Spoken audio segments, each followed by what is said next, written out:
Hindi na muna pinansin ni Stella kung anong nakita niya sa kwarto ni Maximus. Ang mahalaga sa kanya ngayon ay makapunta sa ospital at makausap ang mama ni Cynthia. Alam niya na may naalala na ito, ngunit bakit nito itinago ang lahat? Ayon sa kwento ni Maximus, siniwalang mommy niya sa panganganak nito. Ibig sabihin, namatay doon pero bakit buhay pa ito at nawalan lang ng alaala?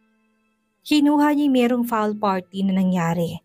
Like itinago ang katotohanan. Sakto na nakasalubong ni Stella ang nurse ng ina ni Cynthia, kung kaya tinanong niya kung nasaan ito at nasa kwarto daw nanonood ng TV. Hindi nagdalawang isip si Stella na pumunta doon at agad at tulad ng sabi ng nurse ay nanonood ito. Napalingon sa kanyang ginang at nagulat ito na makita siya. Stella, iha! Banggit nito sa kanyang pangalan. Hinihingal man si Stella ay pumasok siya sa loob at isinara ang pinto. Siguradong walang makakarinig ng usapan nila at wala doon si Cynthia.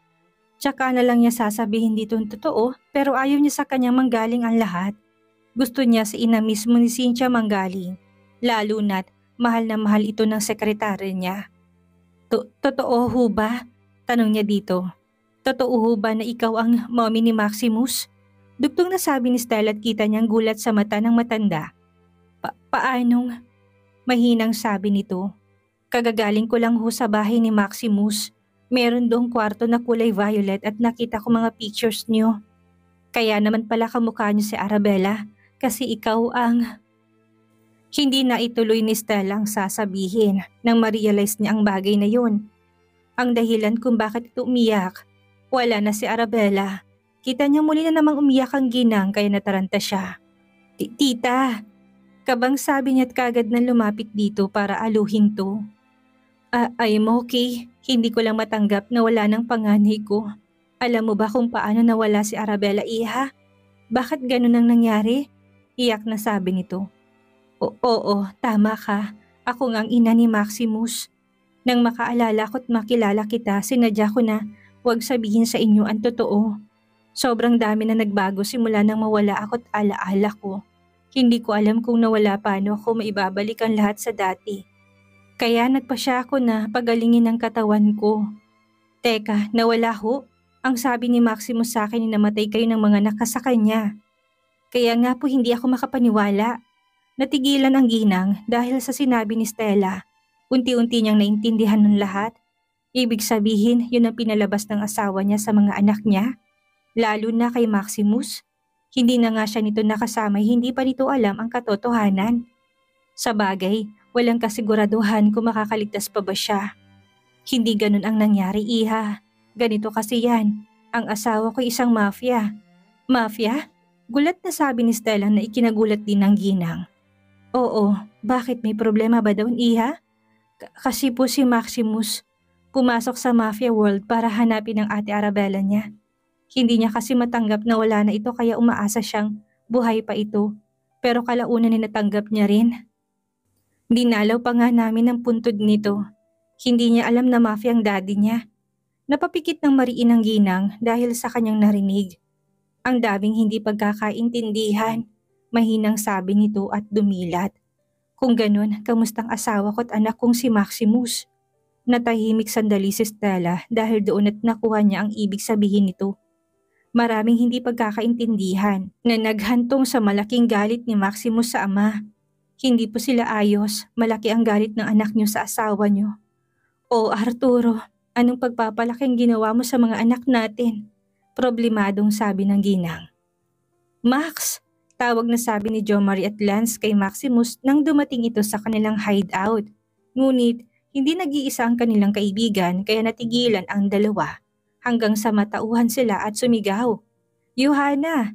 Mabilis na lumapit ang dalawa kay Johanna at niyakap ito. Napatawa naman si Johanna dahil sa reaksyon ng dalawa niyang mga tito. Miss na miss niya ako, tito. Tito Nino nga. Siyempre naman, ang tagal ka naming hindi nakita. Masayang sabi ni Jo Marie na ikinatango naman ni Lance. Pero anong ginagawa mo dito? Kasama mo pang daddy mo. Akala ko ba galit ka din sa kanya tulad ng mami mo? Hindi agad nakasagot si Johanna sa tanong na yun ni Lance at napatingin sa kanyang ama. Tumango naman si Maximus sa kanya at sinabihan ng mga ito na maupo muna sila para mas maipaliwanag nila ng maayos ang kanilang plano. Nagtataka man ng dalawa ay sumunod sila dito at naupo sa may mahabang table na naruroon kung saan sila nagmi-meeting. Magkasabwat kayong dalawa? Sabay na sabi ni Jo Marie at Lance na ikinatakip ng tenga ni Johanna dahil sa lakas ng boses ng mga to. "You two are OA. Sakit sa tenga ng boses niyo."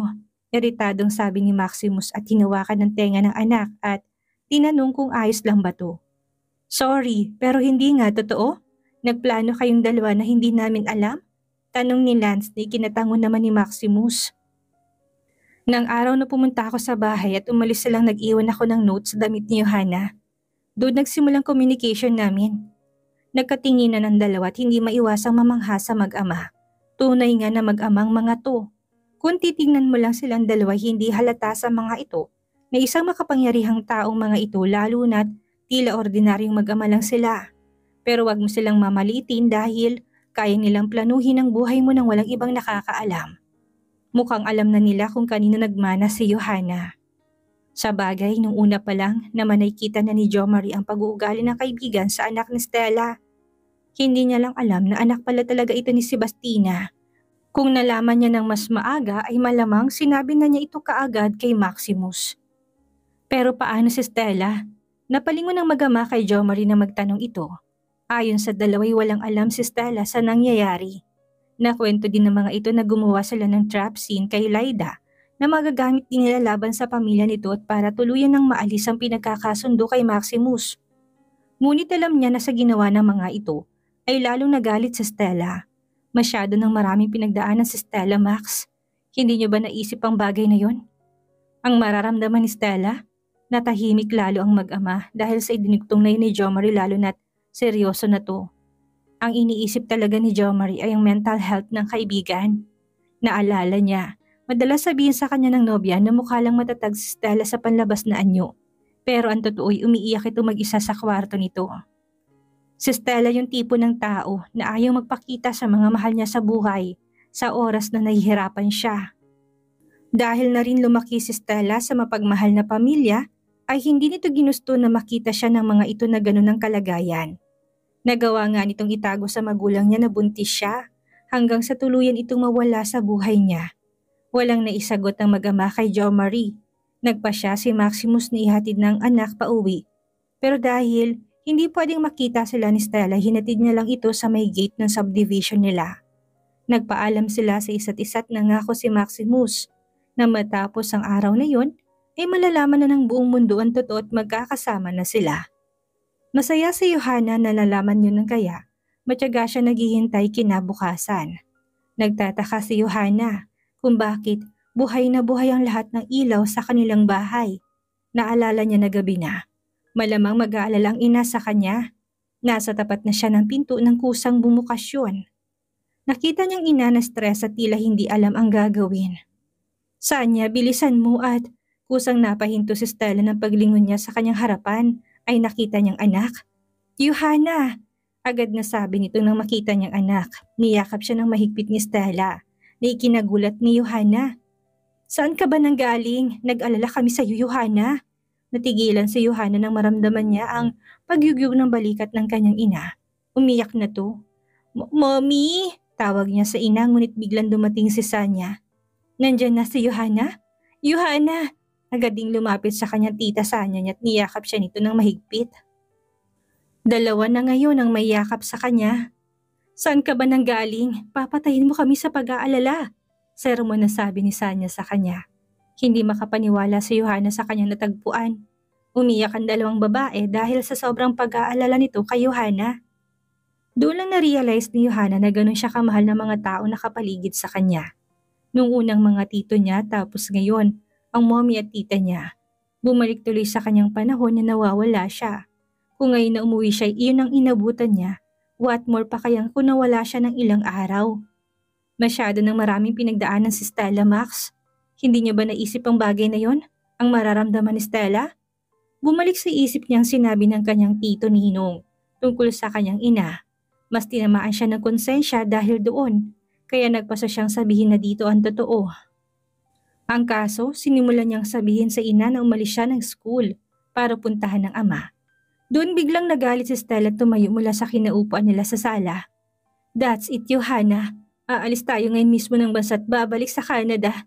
Hindi ko nahayaan na magkita pa kayo ng ama mo. Nalaki ang mata ni Johanna dahil sa kanyang narinig at napatayo. But mommy, listen to me. No, hindi mo ba naisip ko anong kapahamakan ang pwede mo makuha sa oras na umalis ka sa school? Halos mamatay ako sa pag-aalala sa'yo. Napayo ko si Johanna dahil sa kanyang narinig at wala siyang nagawa kung hindi sundin ng ina. Naintindihan naman niya ito dahil alam niya sobrang kanyang ginawa. Ang kanilang ginawa ng daddy niya.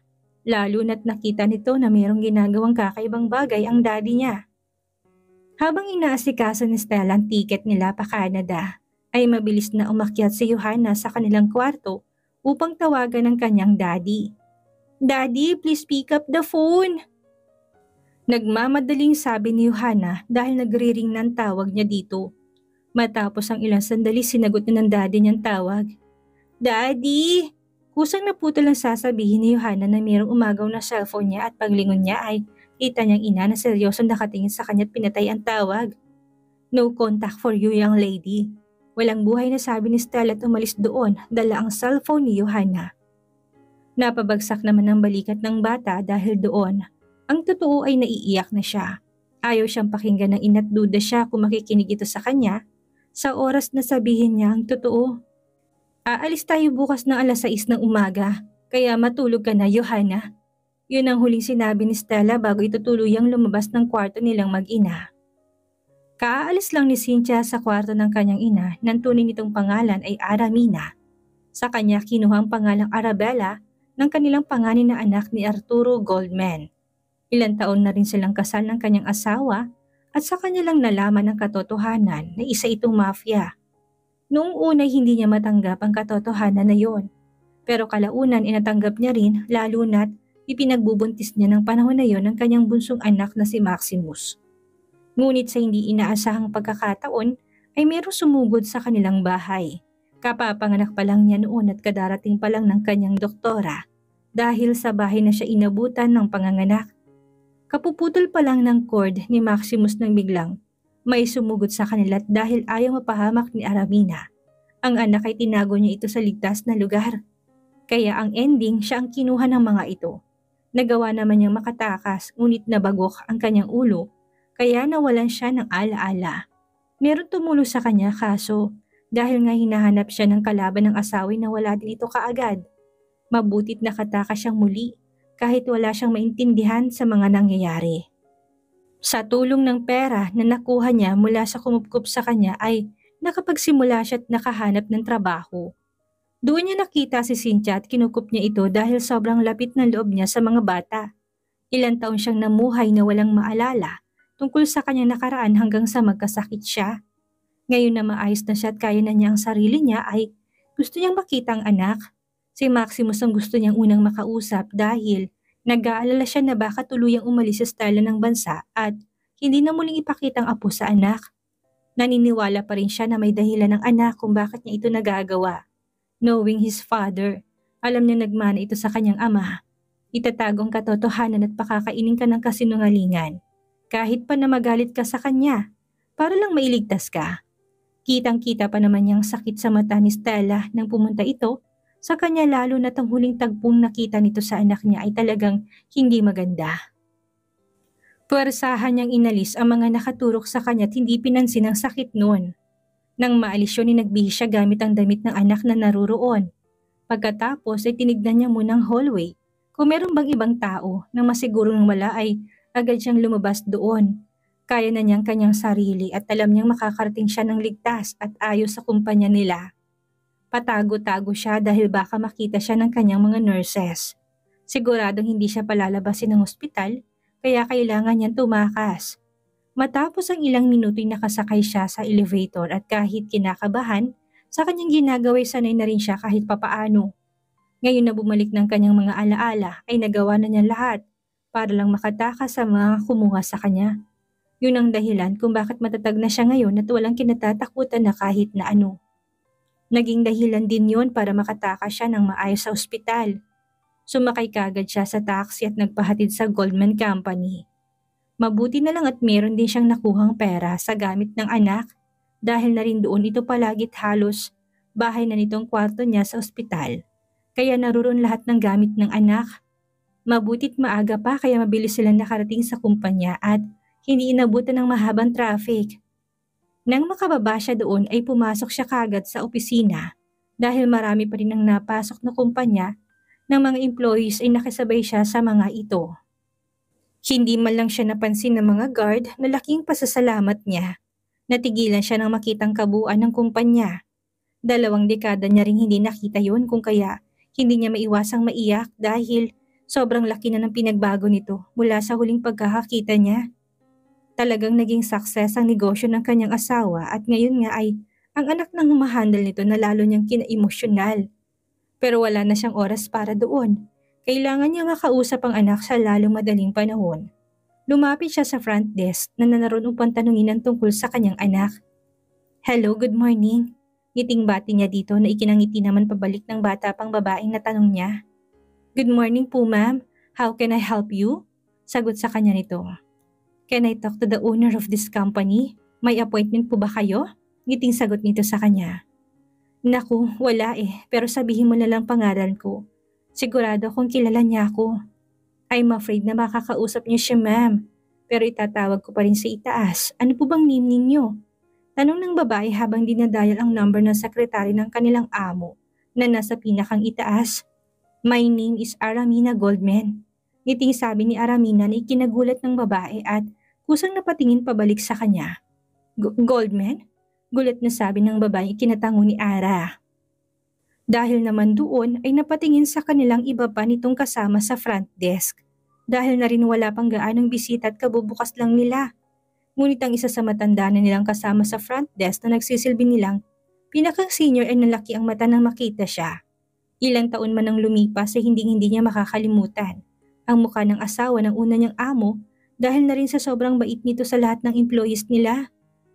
Madam Aram? Agad na lumapit sa kanyang matanda na hindi makapaniwala at naiiyak na. Buhay po kayo!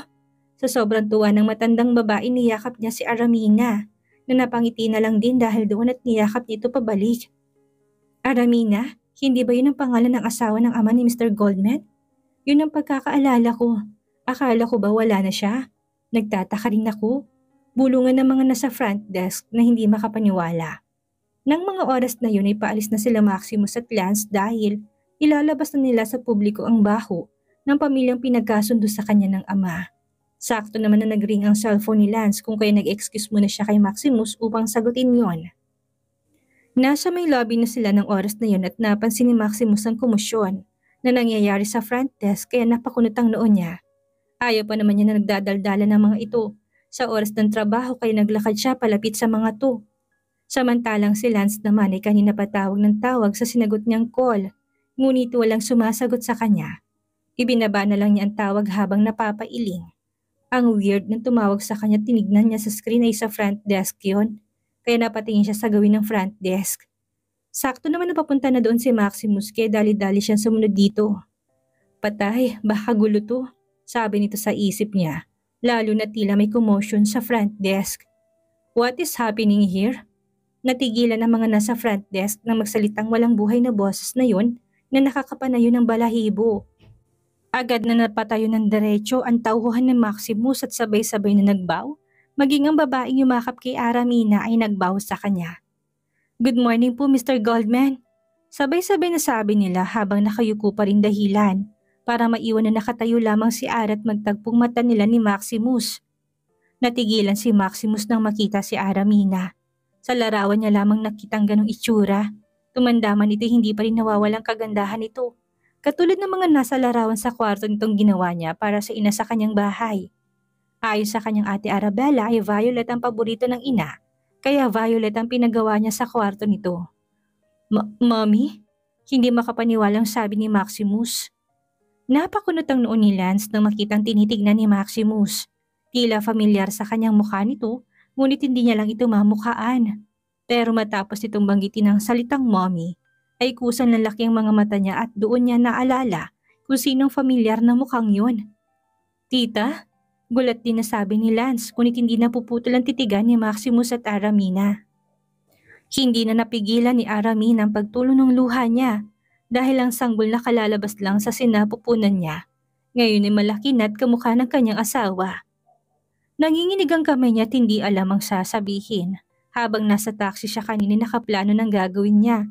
Ngunit ngayon na nasa harapan na niyang anak ay hindi na niya mahanap ang salitang nais niyang sabihin. Hindi, imposible. Nawala ka ng pinanganak mo ko. Hindi makapaniwalang sabi ni Maximus na siyang ikinailing ng sunod-sunod ni Aramina. Tahimik na ngayon ang buong paligid at nakatingin na sa kanila ngayon. Marami ang nagtataka kung anong nangyayari dahil na rin matagal nang walang nakakaalala sa ina ni Maximus. Pero ang mga matatandang nagtatrabaho doon ay kilalang kilala ang ginang. Naglakad palapit si Ara sa kanyang anak ngunit napatras naman si Maximus dahil doon. Nasaktan si Aramina nang makitang umatras ang anak ngunit hindi siya nagpadala doon at tumakbang muli palapit dito. Ngayon na nasa harapan na niya si Maximus ay hindi niya sasayangin ang pagkakataon na yon. Sa tagal ba naman niyang nawalang maraming taon na nasayang, maraming taon na nakaligtaan niyang makasama to sa buhay. Anak, ako to, ang iyong ina. Alam ko na nagtataka ka at naguguluhan. Pero maniwala ka, buhay ako. Buhay na buhay at ngayon na nagbalik na. Hindi na napigilan ni Maximus ang pagtulo ng luha niya dahil sa salitang binigkas ng kanyang ina. Pati ang boses nito ay gano'n na gano'n, katulad sa mga voice records na pinaparinig sa kanya ng kanyang ate Arabella noon. Nang makalapit si Aramina sa kanyang anak ay inangat niya ang kamay nito upang damhin ang pisngi ng anak. Napapikit naman si Maximus na maramdaman ng mainit na palad nito sa kanyang pisngi. Pakiramdam niya ay familiar sa kanyang haplos na yon. Kahit lumaki na siya nang walang inay na alala ng kanyang pandama, ang unang taong humawak at yumakap sa kanya. Ang taong naglabas sa kanya sa mundong ginagalawan nito ngayon. Mami! Hindi na napigilan ni Maximus ang sarili at niyakap niya ng mahigpit ang ina. Doon na napaiyak ng todo si Ara habang nakangiti. Ayaw niya sanang umiyak para makita ng anak na ayos lang siya at malakas siya ngunit sadyang traidor ang kanyang mga mata dahil kusang natulong kanyang mga luha. Patawarin mo ko anak, ang tagal kong nawala.